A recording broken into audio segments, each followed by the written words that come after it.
For centuries, the image of Lucifer as the first being to rebel against the Creator was accepted as established fact.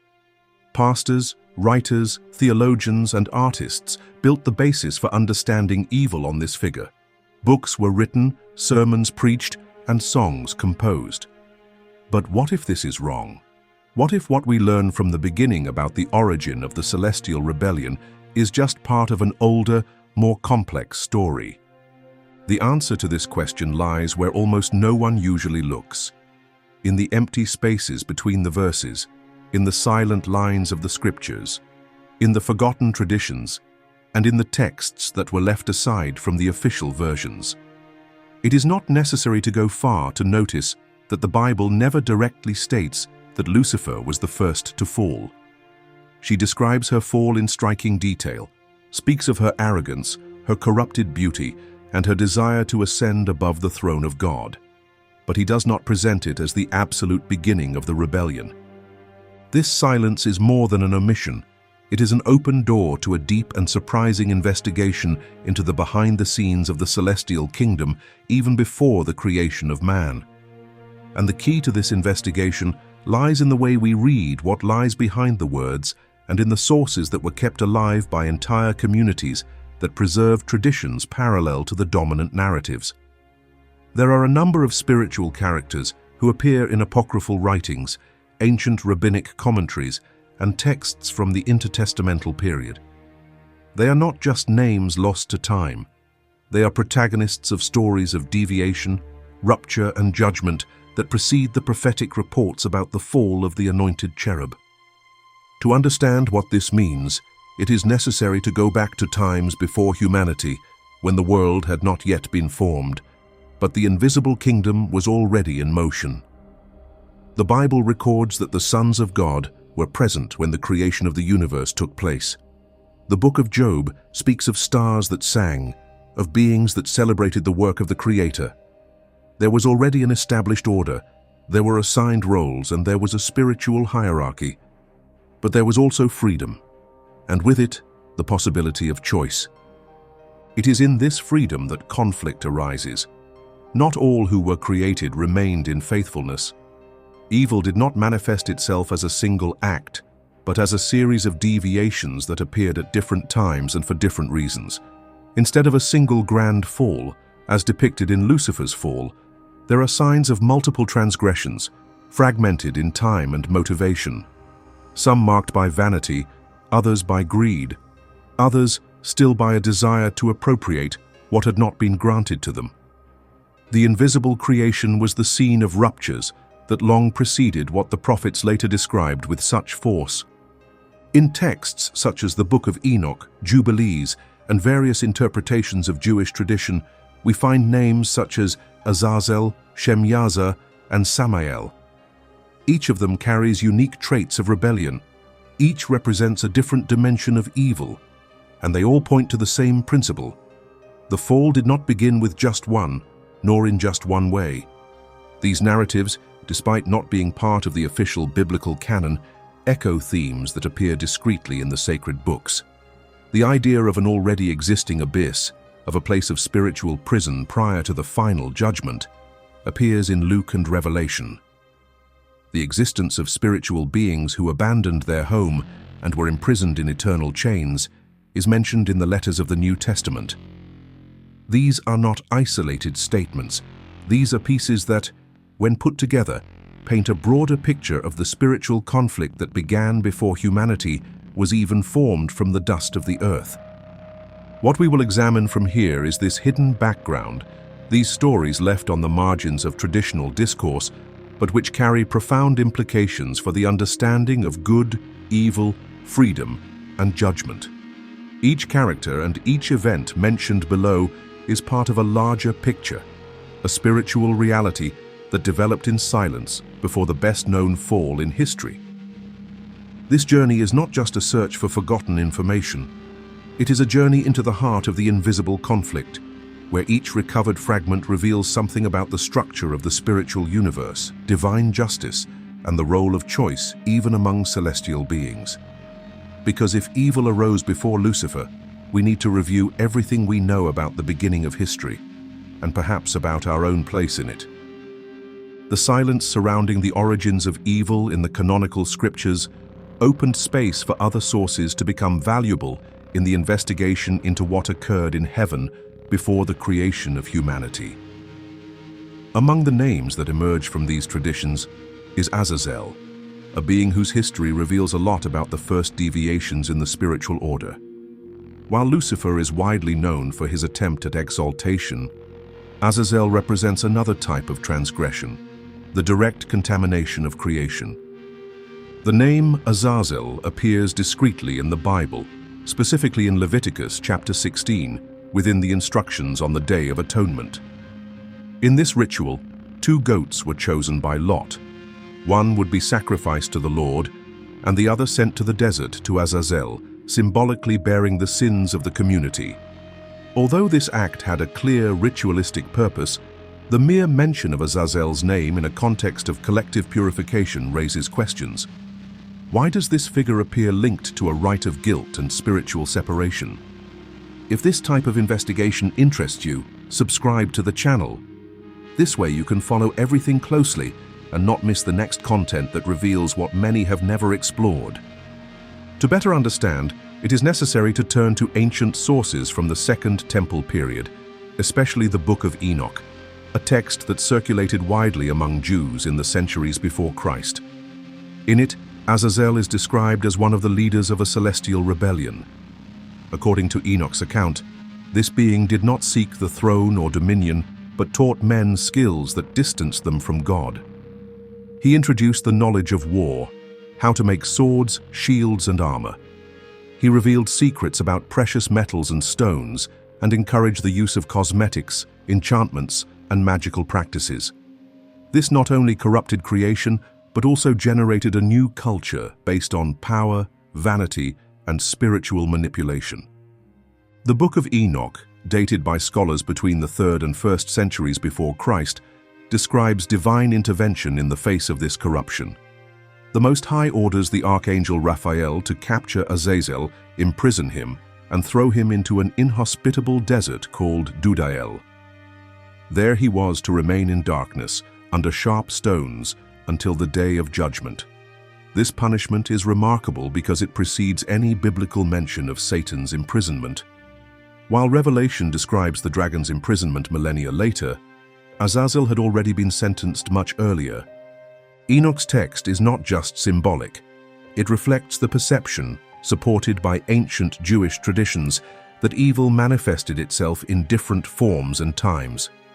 Azazel represents the corruption of knowledge, not just knowledge itself, but the use of that knowledge against established harmony. By offering men means of domination, he interfered in the course of creation.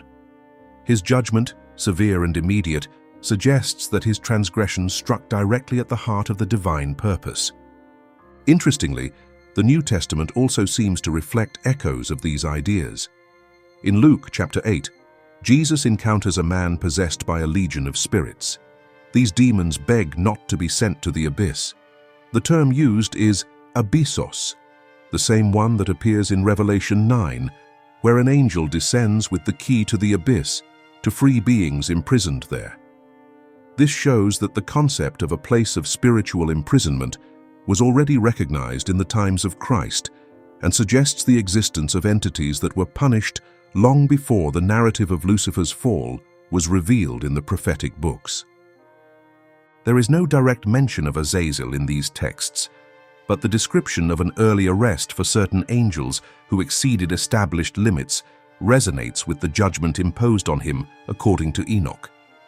This coherence between different texts reinforces the idea that the celestial rebellion was not uniform.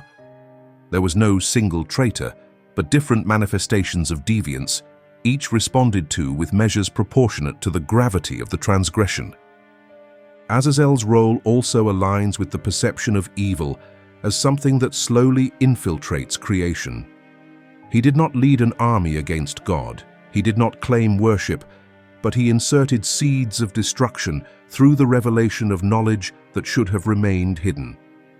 This form of rebellion is more subtle and perhaps therefore more dangerous. It does not require declared war. just the distortion of purpose. Azazel's trial therefore marks an important dividing line in spiritual history. He is presented as the first to be imprisoned, the first to receive a sentence that isolates him until the final day. This raises another relevant question.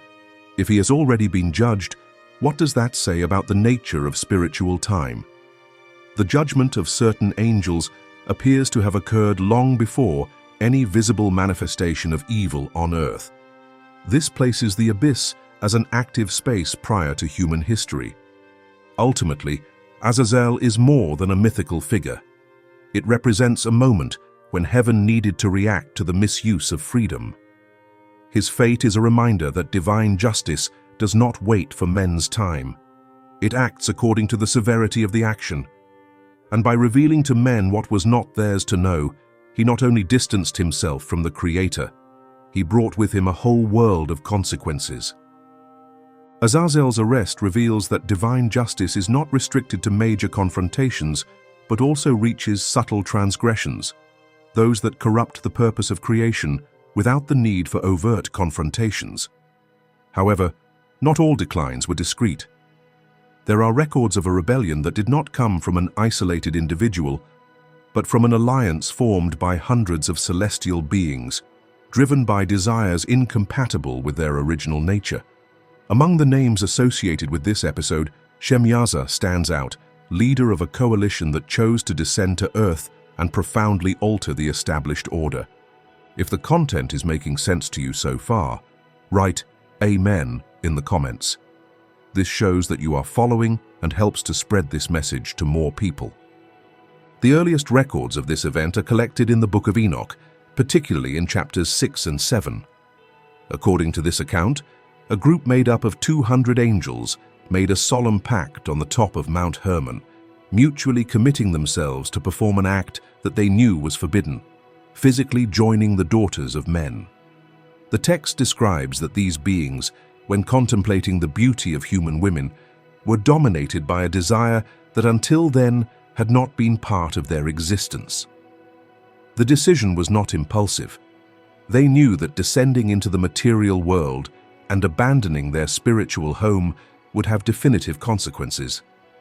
Even so, they took this risk, not individually but together. This moment marks an important turning point in the history of spiritual transgressions. Here, there is not just a disobedient being, but an entire structure that breaks with its original role. These angels, called watchers in Enoch, had the function of observing and protecting. Their fall, therefore, represented a reversal of the very purpose that had been attributed to them. When they descended, they not only violated the established limits, but also gave rise to a hybrid lineage, the Nephilim. The book of Genesis, chapter 6, mentions that the sons of God saw that the daughters of men were beautiful, and that they gave birth to giants, the Nephilim. These beings are described as powerful, renowned men, figures who profoundly influenced societies at the time. Although the biblical text does not go into many details, Enoch's account expands this picture, indicating that these descendants became oppressors, corrupted human beings, and caused an environment of unprecedented violence and moral decay. The motivation behind this fall is distinct from the pride attributed to other angels. What moved Shemyaza and his companions was the desire to experience what was forbidden to them, the body, pleasure, and control over the flesh. This is a rebellion driven not by the pursuit of heavenly power, but by surrender to instinct. They did not seek to rise, but to descend, assuming for themselves a nature that did not belong to them. The gravity of this decision is evidenced by the divine reaction. The text of Enoch reports that the Watchers taught humans spiritual secrets and occult techniques that should remain restricted. Under its influence, practices of witchcraft, astrology, invocations, and manipulations emerged that diverted men from the path of justice. Spiritual corruption began to spread so widely that, according to the narrative, it even affected animals, disfiguring the balance of creation. This scenario of progressive degradation culminates in what Genesis describes as God's repentance upon seeing evil multiplying on the earth. The decision for the flood appears, in this context, as a response to the Watcher's interference and the legacy of destruction left by the Nephilim. The purification of the world was not only aimed at men, but also at the consequences of an unnatural fusion between the heavenly and the earthly. The fate of Shemyaza and the other angels who participated in this pact is also rigidly sealed. According to Enoch's apocalyptic narrative, they were imprisoned in deep darkness, chained in impassable abysses, awaiting final judgment. This punishment aligns with the words recorded in the letter of Jude in the New Testament, which mentions the angels who did not keep their original state but abandoned their own habitation. The apostle states that these beings were reserved in eternal prisons, which indicates that the act of descending was not just symbolic, it was definitive, and its consequence was irreversible. Shemyaza's story deepens understanding of the multiple layers of spiritual rebellion. This is not just a challenge to divine authority, but a disfigurement of identity. These beings not only disobeyed, they assumed a role opposite to that entrusted to them, directly interfering in the course of human history. His choice introduced a lineage marked by oppression, distancing humanity from the original plan established by the Creator. This collective and intentional dimension of the fall shows us that the disruption of the heavenly order is not limited to individual acts. It can also arise when there is a consensus, a complicity around a desire that was not given by God. The decision of these angels to descend, made by mutual agreement, manifests a more structured and strategic type of rebellion. It is the corruption of the collective, not just the individual. The impact of this choice remains alive in the imagination of several ancient cultures that report the existence of giants, demigods, and heroes of supernatural strength. Although these records take different forms around the world, the root of this tradition may lie precisely in the episode of the Nephilim, a distant echo of the forbidden mix between the sacred and the earthly. The rebellion of Shemyaza and his companions revealed that desire, when cultivated outside of its original purpose, can become a destructive force capable of altering the very structure of the created world. But not every spiritual rupture manifests itself through visible transgressions or open pacts. There are paths of opposition that do not involve weapons or alliances, but are revealed in whispers, in suggestions, and in precisely planted doubts. Among all the figures involved in the fall stories, there is one whose presence is marked by this veiled strategy. His name is Samael. Unlike Azazel, who was corrupted by sharing forbidden secrets, or Shemyaza, who led a collective movement to dwell among men, Samael operates on the margins, occupying an ambiguous space between accusation and temptation. His trajectory, although not described in great detail in canonical texts, appears frequently in rabbinic traditions, in the Talmud, in Jewish mystical literature, and in interpretations that date back to antiquity. In these sources, Samael is often identified as the angel of death, the official accuser before God, and in some traditions, even as the spirit who guided the serpent in Eden. This association is not just symbolic. In some readings, he would be the mind behind the proposal made to the woman, questioning the divine order with carefully crafted insinuations. Is that what God said? The question recorded in Genesis not only carries doubt, but also intention. This is an attempt to relativize the authority of the Creator, suggesting that there was something to be hidden, something denied to the human creature. This subtle performance differentiates Samael from the other beings who fell. He did not abandon his post immediately, nor did he directly challenge the heavenly throne. Instead, it remained in operation, moving between heaven and earth, influencing without showing off. His role as accuser is mentioned indirectly in the book of Job, where it is said that the sons of God came to present themselves before the Lord, and among them came Satan. Even though the name Samael does not appear in the text, the function described, to interrogate, challenge, and question the fidelity of men, reflects the role attributed to him in Hebrew traditions. Unlike the figures who were removed from heavenly society, Samael remains active. He appears as the one who not only denounces, but also provokes, tests, and induces. In some interpretations, his name is linked to the Hebrew root of poison or blindness of God, terms that reinforce his role as an agent of opposition, but also of executing justice. This ambiguity has fascinated scholars for centuries, as he represents a type of adversary that operates within permissible limits. He does not lead armies of fallen angels, but interferes in human decisions, the course of actions, and the integrity of hearts. This way of acting raises a relevant question. Is it possible to rebel without directly violating divine commandments? The figure of Samael suggests so. Its function seems to be to take creation to the limit of choice. He doesn't oblige, he just insinuates. It doesn't command, it just suggests. His method is not that of force, but of manipulation. And it is precisely because it operates in this way that its presence remains difficult to identify clearly in traditional texts. It doesn't appear brightly, nor with a fuss. It is always behind the scenes, influencing events with apparent legitimacy. Jewish mystical literature often portrays him as an angel with access to the divine presence, but whose actions walk the border between service and opposition. There are records that associate him with the serpent, the tempter, the executor of the spiritual death penalty. At times, he appears to act on order as part of a larger plan. At others, he reveals his own intentions, revealing a constant tension between justice and corruption. This duplicity makes him even more dangerous. He was not imprisoned like the others. It remains free, active, and in function. And perhaps it is precisely this freedom that makes it more effective.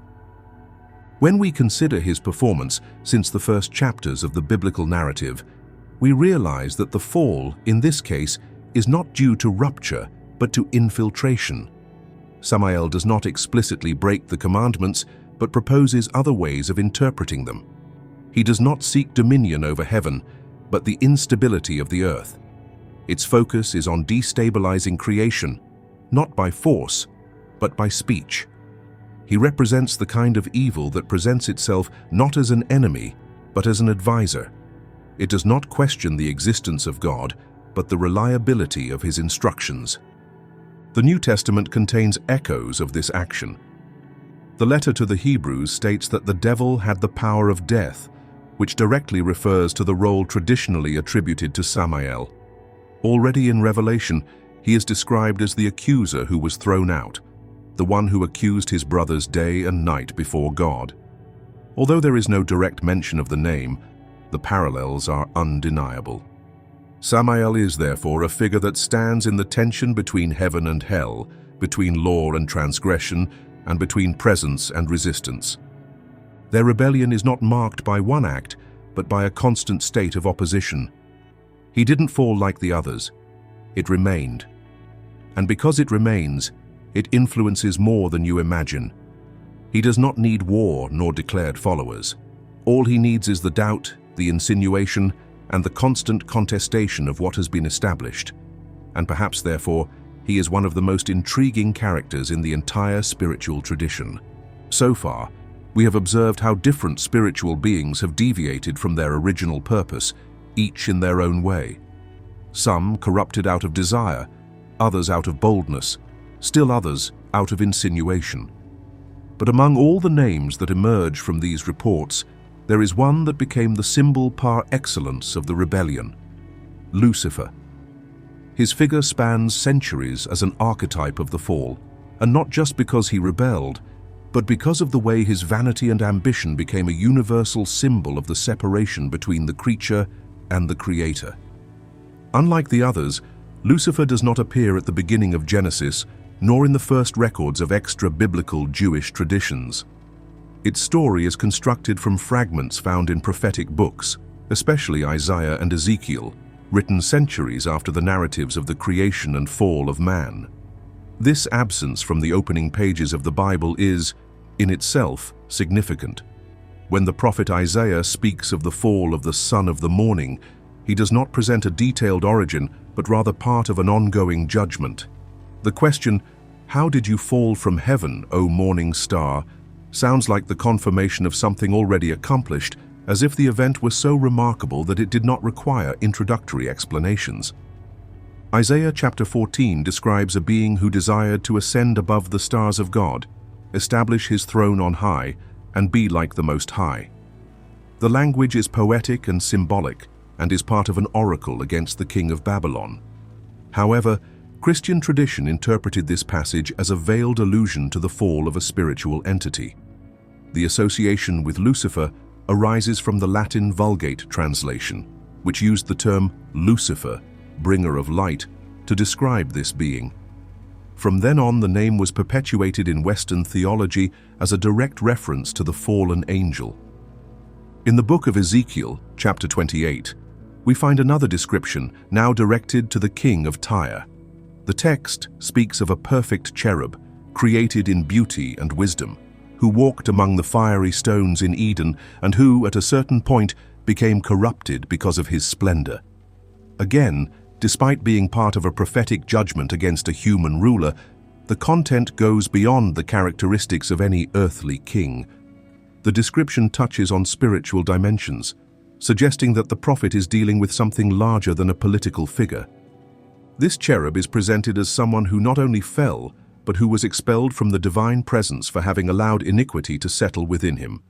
There is no direct reference to the name Lucifer in this text, but the similarity with Isaiah's description, combined with the exegetical tradition accumulated over the centuries, allowed the formation of a cohesive portrait of the being who rebelled out of pride. What differentiates Lucifer from the other spiritual beings mentioned so far is the nature of his transgression. Azazel was corrupted through forbidden teaching. Shemyaza fell out of carnal desire. Samael seduced him with doubt. Lucifer, on the other hand, did not come down. He wanted to go up. His failure was not due to the pursuit of pleasure, but to the ambition to exceed the limits of his position. He was not content with reflecting the glory of the Creator. He wanted to take it for himself. This reversal of purpose is what gives his downfall such symbolic weight. The most beautiful, wisest being, closest to the divine presence, instead of guarding his position with reverence, wished to occupy the place of those who created him. His error was not one of action, but of intention. He didn't need to act to fall. The thought was enough. The corruption began within, silently, fueled by self-contemplation. Over the centuries, the image of Lucifer has been refined, not only in religious doctrines, but also in literature, art, and popular culture. It became the emblem of conscious rebellion, of deliberate breaking with the heavenly order. And this representation has solid foundations in the prophetic texts that mention it, even if they do so indirectly. Another relevant point is that, unlike Azazel and Shemyaza, who were immediately imprisoned, Lucifer is not portrayed as someone already judged definitively in the time of the prophets. Its action extends. He still operates, influences, and interferes in the world. The New Testament describes him as the accuser, the tempter, and the deceiver. Peter compares him to a lion roaring around, seeking someone to devour. Paul calls him the prince of the power of the air. John identifies him as the dragon, the ancient serpent, the deceiver of the whole earth. This active permanence distances him from the other characters previously analyzed. While some have been removed from the spiritual scene after their falls, Lucifer remains on the move. He is not trapped, but present. His judgment, according to the book of Revelation, will come at a determined time, when he is finally thrown into the lake of fire. Until then, its role continues to be that of direct, clear, but not yet contained opposition. If Azazel's fall brought destructive knowledge and Shemyaza's unleashed a corrupted bloodline, Lucifer's inaugurated an attempt to subvert the divine hierarchy itself. He did not introduce occult practices, nor did he engage with the physical world. His fight was fought in the field of authority. He wanted the throne. I wanted to be like God. And this desire alone was enough for the harmony of heaven to be broken. With so many fragments revealed, it becomes impossible to reduce the origin of evil to a single name or moment. The conflict in the heavens was not an isolated act, but an unfolding of wills, choices, and deviations that manifested themselves in different ways. Each exposed flaw not only broadens our understanding of spiritual reality, but also challenges our perception of justice, freedom, and purpose. Perhaps the biggest mystery is not just who fell first, but the silence that surrounds the reason for each fall. This silence, far from being empty, can be the deepest invitation to seek what is only revealed to those who insist on asking. If you enjoyed the content and want to support our work so we can continue to bring you more research and in-depth analysis, please consider making a donation of any amount. This contribution directly helps the channel grow and produce even richer materials. Thank you very much for your support. If you've made it this far, you already know how much this topic invites us to reflect in more depth. To continue following content that expands the vision of the invisible, subscribe to the channel and activate notifications.